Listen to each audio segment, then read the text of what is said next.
Staff Sergeant had seen enough war to last 3 lifetimes. 2 tours in Afghanistan, 1 in Iraq, and now this classified mission in a remote corner of Eastern Europe had left him questioning everything he thought he knew about courage. But nothing had prepared him for what he would witness in the makeshift field hospital that October morning. The mission was supposed to be simple: extract a high-value target from enemy territory and get out clean. But when their helicopter took heavy fire during extraction, everything went sideways.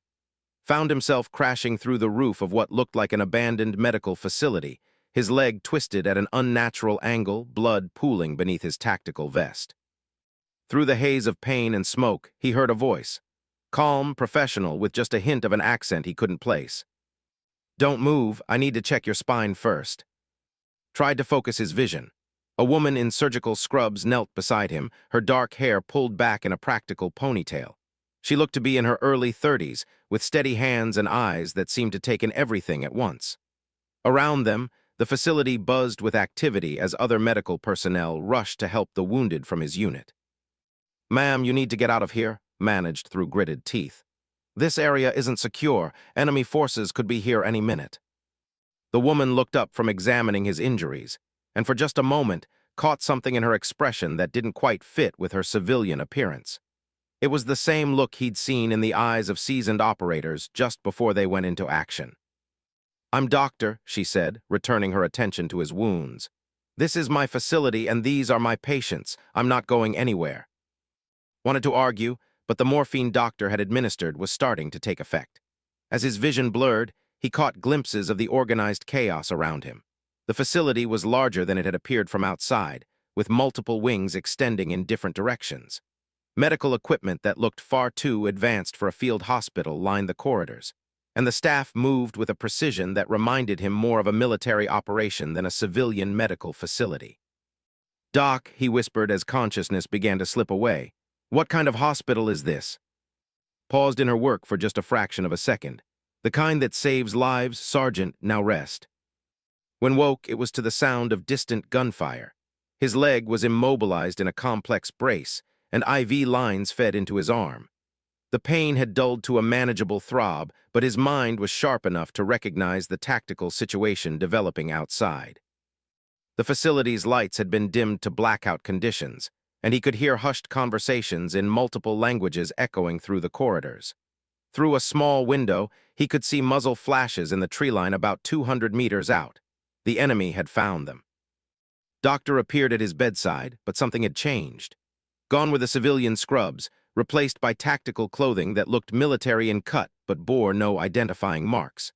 Her hair was now braided tight against her head, and noticed for the first time the small scars on her hands and forearms that spoke of combat experience. "How many of your men can fight?" she asked without preamble. Tried to sit up, wincing as pain shot through his ribs. 3, maybe 4 if you count Johnson, but he's got a concussion. "Doc, you need to evacuate your staff. We'll hold them off as long as we can, but—" "That won't be necessary," interrupted. "I need you to stay here and watch the patients. Can you do that?"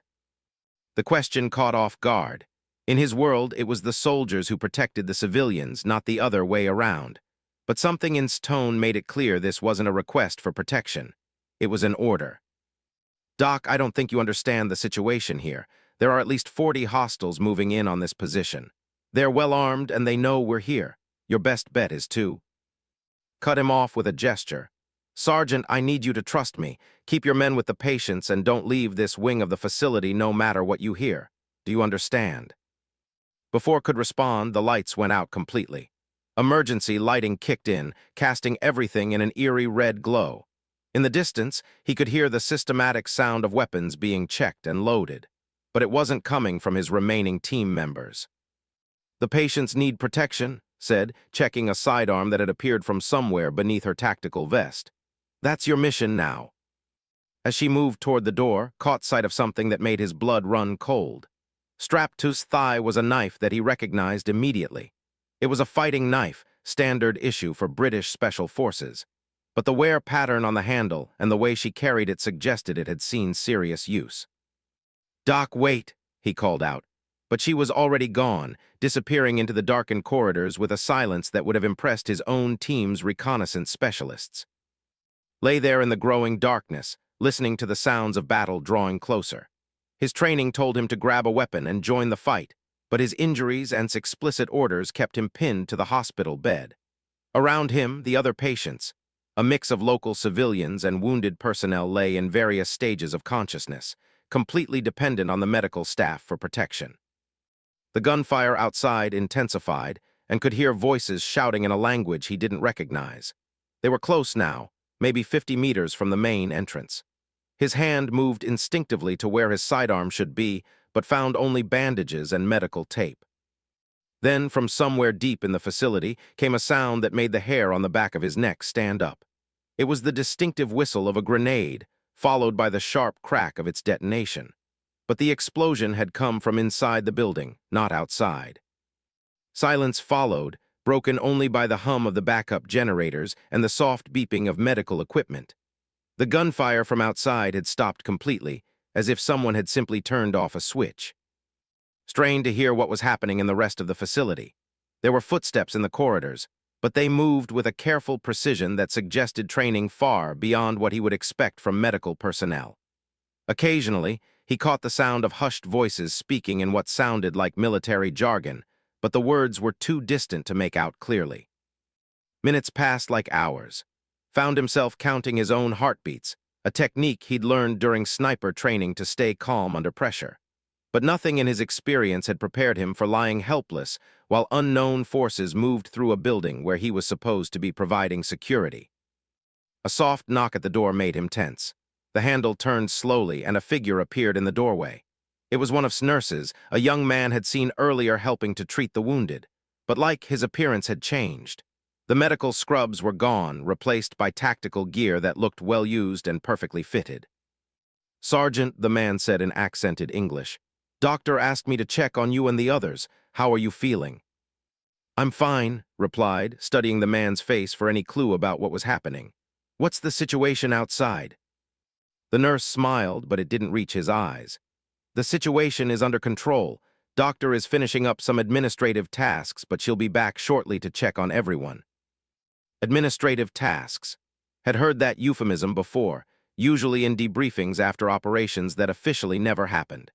But before he could ask any follow-up questions, the nurse was gone, disappearing back into the darkened corridors with the same silent efficiency that seemed to characterize everyone in this facility. As the night wore on, began to piece together fragments of information from the sounds filtering through the building. There were vehicles arriving and departing, but their engines were muffled in a way that suggested serious attention to noise discipline. He heard the distinctive sound of equipment being moved and stowed, and occasionally caught glimpses of figures moving past his window with the kind of purposeful efficiency that marked professional operators. When finally returned, it was nearly dawn. She had changed back into medical scrubs, but noticed that she moved with a slight limp that hadn't been there before. Her hands, when she checked his IV, bore fresh scrapes across the knuckles. "How are you feeling, Sergeant?" she asked, her voice back to the calm, professional tone he'd first heard. Studied her face in the growing light. There was a tiredness around her eyes that spoke of a long night's work, but also something else. A satisfaction, perhaps, of a job well done. "I'm fine, Doc, but I have to ask what exactly happened out there." Paused in her examination, meeting his gaze directly. "Nothing happened, Sergeant. You and your team were brought to a medical facility after your helicopter crashed. We treated your injuries and kept you safe until extraction could be arranged. That's all that's in any official report." Nodded slowly, understanding the implicit message. "And the gunfire we heard." "Local wildlife can be quite aggressive in this region," replied without missing a beat. "Sometimes they need to be," discouraged from approaching the facility. As if on cue, the sound of approaching helicopters filled the air. Through the window, could see dust clouds rising in the distance as his extraction team prepared to land. But his attention was drawn to something else, a line of covered forms being loaded into vehicles near what appeared to be a service entrance to the facility. Followed his gaze and nodded slightly. "The local wildlife," she said quietly. "They won't be a problem for future patients." Felt a chill run down his spine as he began to understand exactly what kind of medical facility he'd stumbled into. And as prepared to transfer him to the extraction team, he realized that his encounter with the mysterious doctor was far from over. The last thing he saw before being loaded onto the helicopter was standing in the doorway of the facility, watching them depart. Even from a distance, he could see that she carried herself like someone who had just completed a successful mission. And as the helicopter lifted off, couldn't shake the feeling that he'd witnessed something that would change everything he thought he knew about the war they were fighting. 6 weeks after his evacuation from his facility, found himself in a sterile debriefing room at Naval Special Warfare Command in Virginia Beach. His leg had healed well, but the questions surrounding that night in Eastern Europe had only. Across from him sat Commander Sarah, an intelligence officer whose reputation for getting to the truth was legendary throughout the special operations community. "Tell me again about the medical staff," Commander said, her fingers dancing across a tablet as she took notes.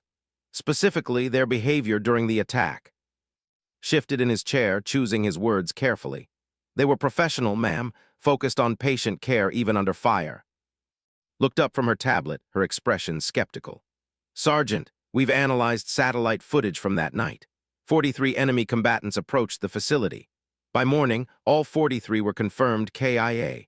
Yet you're telling me that a handful of medical personnel somehow managed to repel a coordinated assault without suffering a single casualty." The number hit like a physical blow. 43.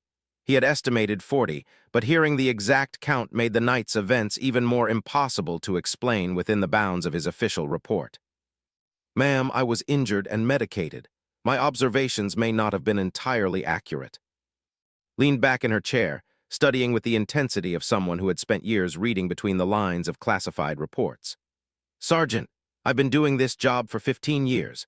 I've seen combat medics perform miracles under fire, and I've seen special forces operators accomplish the impossible against overwhelming odds.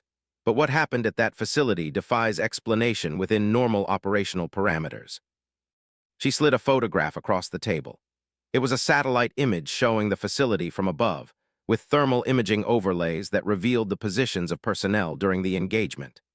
Could see the enemy forces arranged in what appeared to be a coordinated assault pattern, but their thermal signatures disappeared one by one throughout the night in a sequence that suggested systematic elimination rather than conventional combat.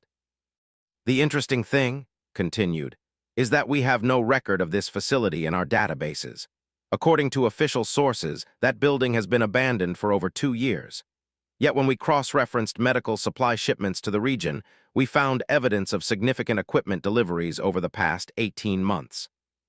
Studied the photograph, nodding details that his morphine-clouded memory had missed. The facility was much larger than he had realized, with what appeared to be multiple underground levels suggested by the thermal patterns.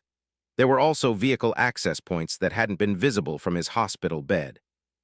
"Ma'am, what exactly are you asking me?" Pulled up another file on her tablet. 3 days ago, a similar incident occurred at a refugee camp in Syria. Unknown medical personnel appeared seemingly from nowhere, provided emergency care to civilians caught in a crossfire, and then disappeared before official aid organizations could make contact. The thing is, Sergeant, witnesses described one of the medical team leaders as a woman matching doctor's description. The name sent a jolt through. He had spent weeks trying to convince himself that was simply a dedicated civilian doctor who had been caught in the wrong place at the wrong time. But the evidence was painted a very different picture. 2 weeks before that, continued, a field hospital in Ukraine reported that their facility was saved from an artillery barrage by unknown personnel who neutralized the attacking force and then vanished. And a month before your mission, a medical convoy in Somalia was ambushed by 26 hostiles. All the attackers were found dead the next morning, but the medical personnel and their patients were completely unharmed. Slid a stack of photographs across the table. Each showed similar scenes of tactical precision that suggested military training far beyond what civilian medical personnel would possess. In several images, could make out figures in medical scrubs moving with the kind of coordinated efficiency that marked special operations teams. "The pattern is consistent, Sergeant.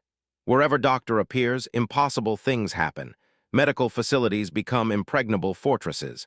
Civilians receive protection that would challenge the best military units. And then, just as quickly as they appeared, these guardian angels disappear without a trace." Picked up one of the photographs, studying the tactical formations visible in the thermal imaging. The movement patterns were familiar, but not from any military training he'd received. They suggested techniques that were more advanced, more refined than standard special operations doctrine. "Ma'am, what exactly is the Navy's interest in a civilian medical operation?" His expression grew serious. "That's classified above your current clearance level, Sergeant. But I can tell you that doctor and her organization represent either the greatest humanitarian success story of the decade or a security concern that goes to the highest levels of national command authority." She closed the tablet and leaned forward, her voice dropping to a more personal tone. "Off the record, I need to know what you saw that night. Not what you think you should report, but what actually happened. Because if is who I think she might be, then you've encountered something that changes everything we thought we knew about modern warfare." Found himself at a crossroads. His training demanded that he stick to the official story, but his conscience and his growing suspicions about its true nature pushed him toward honesty. In the end, his respect for Commander's reputation made the decision for him. "Ma'am, I think Doctor and her team are military. Highly trained, probably special forces background, but operating under medical cover for humanitarian missions." Nodded, but her expression suggested that his assessment was only scratching the surface of a much deeper truth. "There's something else, Sergeant. We've been tracking financial patterns related to these incidents. Someone is funding these operations on a massive scale. The equipment, the logistics, the personnel costs, we're talking about millions of dollars per mission. And the funding sources are so well hidden that even our best forensic accountants can't trace them." She pulled up another file on her tablet, showing financial transaction patterns that resembled a spider web of connections across multiple countries and currencies. "Whoever is backing has resources that rival most government intelligence budgets. They've created a network that can appear anywhere in the world on short notice, equipped with military-grade medical facilities, and staffed by personnel whose training exceeds most special operations units." Studied the financial charts, trying to process the implications. "Ma'am, are you suggesting that Doctor is some kind of private military contractor?"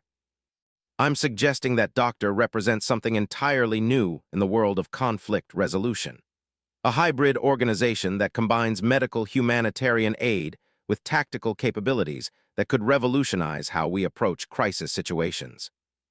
Stood up and walked to the window, looking out at the training facilities where the next generation of special operators were preparing for deployment. The question is whether this organization represents an opportunity or a threat to national security. Felt a growing unease as he began to understand the larger implications of his encounter with, "What does the Navy want me to do?" Turned back to face him, her expression serious. "We want you to find her." The words hung in the air like a challenge. Had spent his entire career following orders without question, but this felt different. The idea of tracking down, of potentially compromising the organization that had saved his life, went against every instinct he had developed about the honor code that governed special operations. "Ma'am, with respect, Doctor saved my life and the lives of my team members. Whatever else she might be, she's not an enemy." Returned to her seat, her expression softening slightly. "I'm not suggesting she's an enemy, Sergeant, but we need to understand what we're dealing with. An organization with this level of capability, operating outside normal command structures, represents questions that need answers." She slid a final document across the table. It was a temporary duty assignment order, assigning to a joint task force investigating unconventional humanitarian operations. "You'll be working with a team of analysts and field operatives to map out its network. Your mission is to make contact and determine whether this organization represents a potential ally or a security concern that needs to be addressed." Picked up the orders, noting that the classification level was higher than anything he had worked with before. "And if I refuse?" His expression grew stern. "Then you'll return to your unit and never speak of this again. But you'll also know that questions about and her organization will remain unanswered, and the next time they appear, we'll be just as unprepared as we were 6 weeks ago." As walked out of the debriefing room, his mind raced with the implications of what he had learned. Wasn't just a doctor who happened to have military training.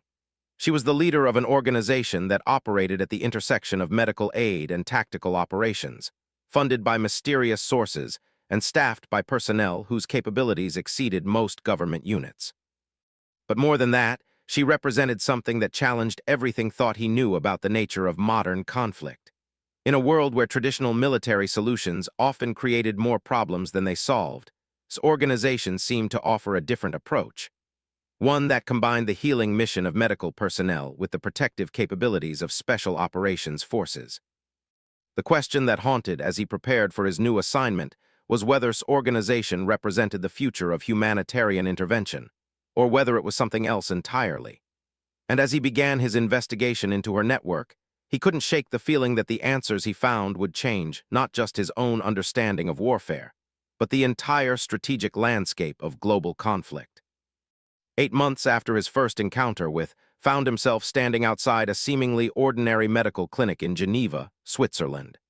The investigation had led him through a maze of shell companies, encrypted communications, and carefully hidden financial transfers that spanned 3 continents.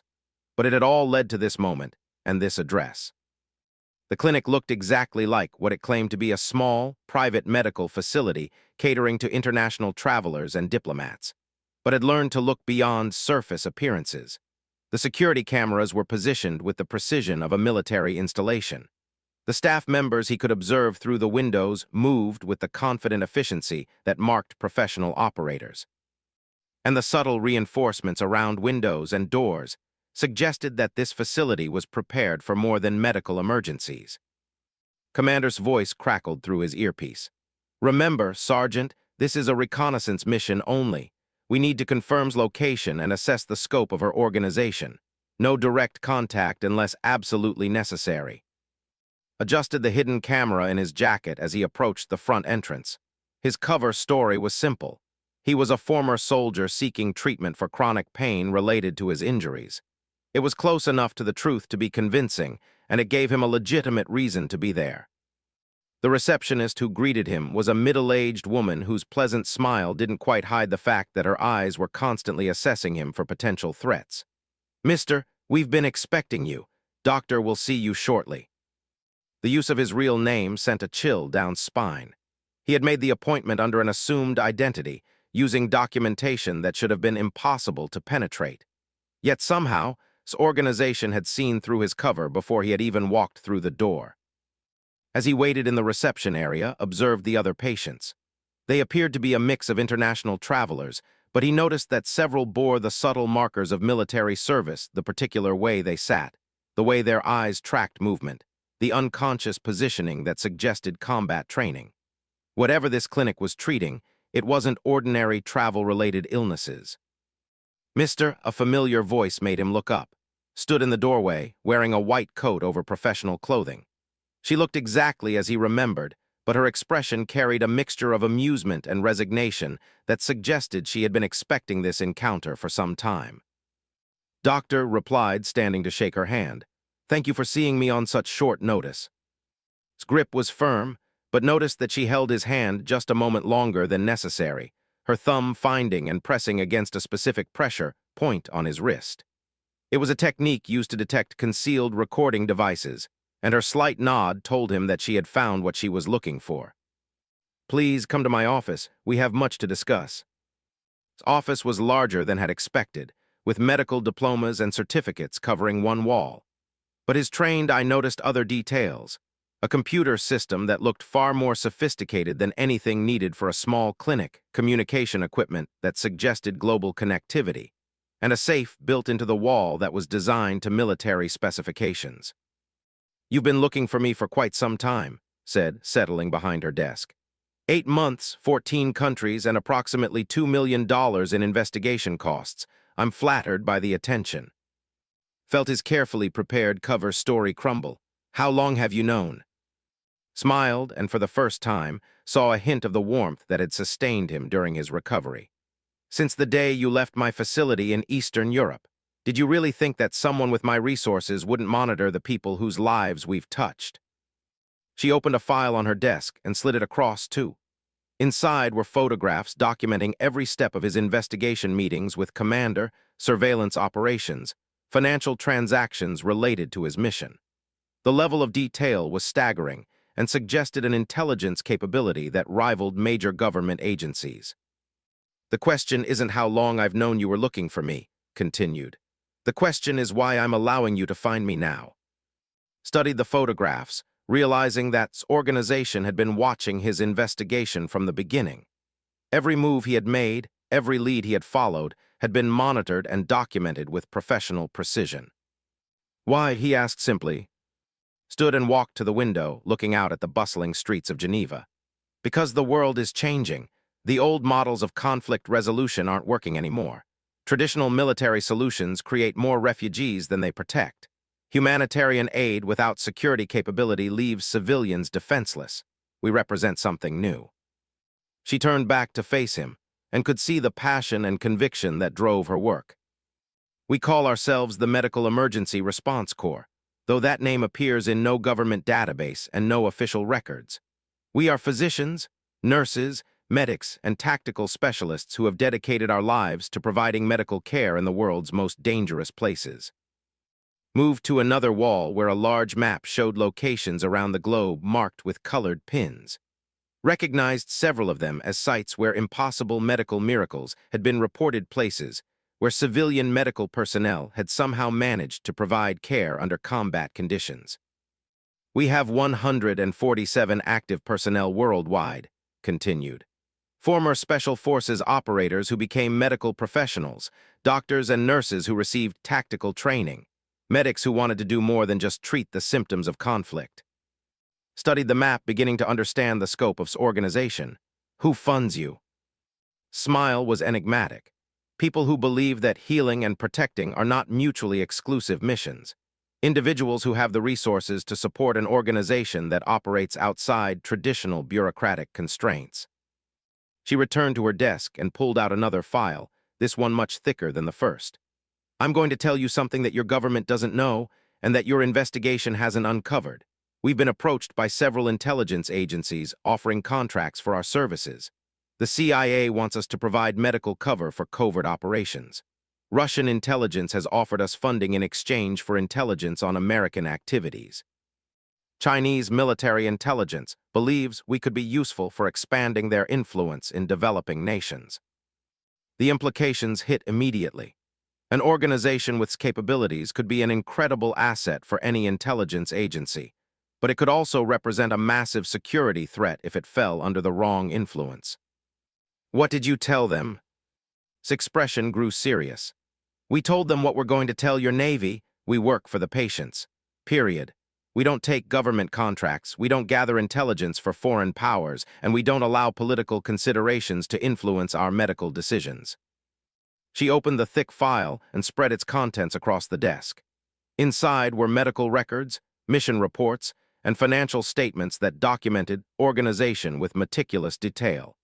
Realized that she was giving him access to information that intelligence agencies had spent millions trying to obtain.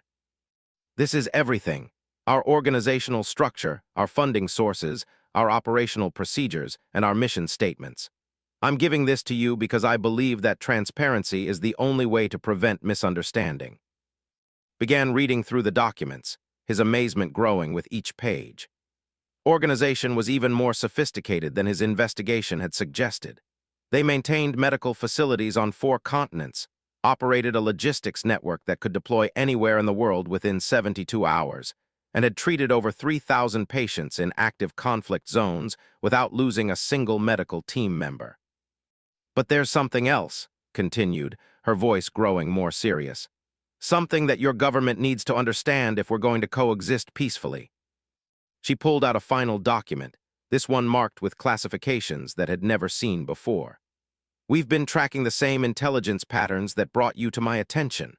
Multiple government agencies are developing programs to weaponize medical aid, using humanitarian missions as cover for military operations, or leveraging medical access to gather intelligence. Felt a chill as he read through the document. The implications were staggering.